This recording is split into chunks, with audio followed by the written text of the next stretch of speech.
मध्य प्रदेश सरकार ने सोयाबीन किसानों को न्यूनतम समर्थन मूल्य का लाभ देने के लिए भावांतर योजना के तहत प्रति क्विंटल 1300 रुपये अतिरिक्त देने का फैसला किया है।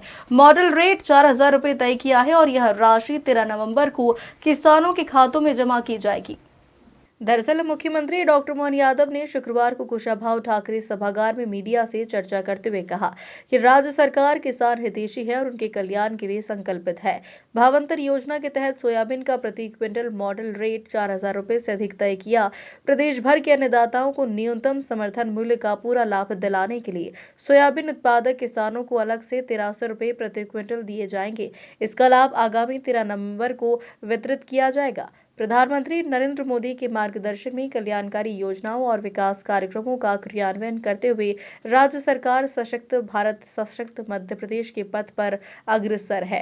आप किसान होने के नाते हम बहुत संतुष्ट है। एक मॉडल रेट जो 4020 रुपये जो इन्होंने तय करा उसके हिसाब से बहुत खुश है। 1300 रुपये पर किसान के खाते में आएंगे और कोई भ्रम नहीं है इसमें, सबके खाते में 1300 रुपये आएंगे भावांतर।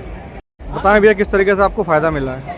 हम सबको जितने भी किसान हैं बहुत ज़्यादा फायदा मिला है और मुख्यमंत्री जी ने जो भी बोला है उसको अक्षरा 100% उन्होंने उस बात को वो सफल हुए हैं। और उन्होंने कल जो घोषणा करी पूरे मध्य प्रदेश में जितने भी सोयाबीन के किसान हैं उनमें हर्ष व्याप्त है। और निश्चित रूप से जो भ्रम फैला रखा था विघ्न संतोषी लोगों ने कि ऐसा हो जाएगा ऐसा जगह, सब बात को उन्होंने उन सब बात का खंडन करके और उन्होंने ये सिद्ध कर दिया है कि निश्चित रूप से डॉक्टर मोहन जी यादव किसानों के साथ हमेशा खड़े हैं और हमेशा रहेंगे। मैं भारतीय जनता पार्टी का नगर उपाध्यक्ष होने के नाते भी आदरणीय हमारे जो यशस्वी मुख्यमंत्री है, जो उज्जैन को एक नई नगरी के रूप में भी वो पूरा उनका विकास ऐसा चल रहा है, उनको बहुत बहुत मैं धन्यवाद देता हूं और आशा करता हूं कि इसी तरह वह हमेशा सभी के साथ कंधे से कंधा मिलाकर खड़े रहे और हम भी पूरी तरह से उनके साथ में कंधे से कंधा मिलाकर खड़े हैं और उनकी बातों का अक्षर से पालन करें।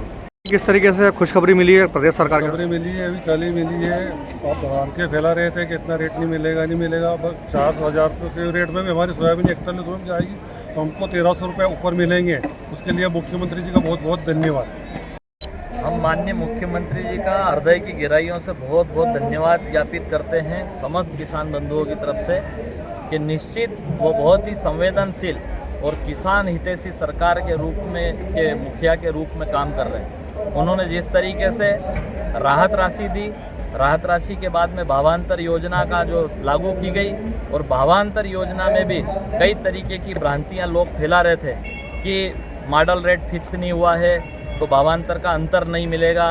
पर कल प्रदेश के यशस्वी मुख्यमंत्री डॉक्टर मोहन यादव जी ने जिस तरीके से पत्रकार वार्ता के माध्यम से सभी दूर इस बात का एक खुशखबरी के रूप में अपना संदेश भेजा है कि मॉडल रेट 4020 रुपया मॉडल का रेट सरकार ने घोषित कर दिया है। अभी हमारे जो किसान भाई थे, मैं भी उसमें किसान हूँ, हमारी सोयाबीन 4300 रुपये, 4350 रुपये, 4200 रुपये इस दाम में हमारी सोयाबीन जो बिकती थी। तो कहीं ना कहीं जो विपक्ष के लोग और कई विघ्न संतोषी लोग इस बात का घूमर फैलाते थे कि ये भावांतर मिलना नहीं है। कल मुख्यमंत्री जी ने जिस तरीके से संदेश दिया कि 4020 रुपये मॉडल रेट लागू कर दिया गया है और 5328 MSP का जो रेट है, तो जो बचा 1300 रुपये का अंतर है वो मुख्यमंत्री जी और भारतीय जनता पार्टी की सरकार किसानों के खाते में डालने वाली है। और जिस तरीके से उन्होंने बोला कि जितना भावांतर में अभी तक माल तुल गया है उनका तो 13 तारीख से भुगतान भी वो करेंगे। तो हम निश्चित तौर पर यशस्वी मुख्यमंत्री जी का बहुत आभार व्यक्त करते हैं। भावांतर सोयाबीन योजना के लिए आज मॉडल रेट डिक्लेयर हुआ है और मॉडल रेट के आधार पर जैसा कि हमने कहा था कि हम किसानों के साथ हैं, किसानों की बेहतरी के लिए काम कर रहे हैं, तो आपकी जानकारी के लिए बता दूं कि 4000 और कुछ ऊपर रुपया आज मॉडल रेट का आया है। अर्थात अब हमारे किसानों को हम 1300 रुपये कुंटल का अलग से हमारा उनका जो कमिटमेंट है वो MSP की राशि का डिक्लेरेशन पैसा 13 तारीख के दिन एक बड़े भव्य कार्यक्रम में देने वाले हैं। तो ये 1300 रुपये कुंटल का लाभ उनको हमारी उस MSP पे देने के कमिटमेंट का उदाहरण है। हमारी सरकार सभी प्रकार की ऐसी जनहितैषी कल्याणकारी योजनाओं में धन की कोई कमी भी नहीं आने देगी और जिनका जो हक है उसको वो चीज़ दिला के मान रही है। आइए बदलते दौरों में माननीय प्रधानमंत्री जी के नेतृत्व में सशक्त मध्य प्रदेश की ओर बढ़े, सशक्त भारत के नेतृत्व में सशक्त और समर्थ मध्य प्रदेश आगे बढ़े। मेरी अपनी ओर से उज्जैन से सचिन सिन्हा की रिपोर्ट।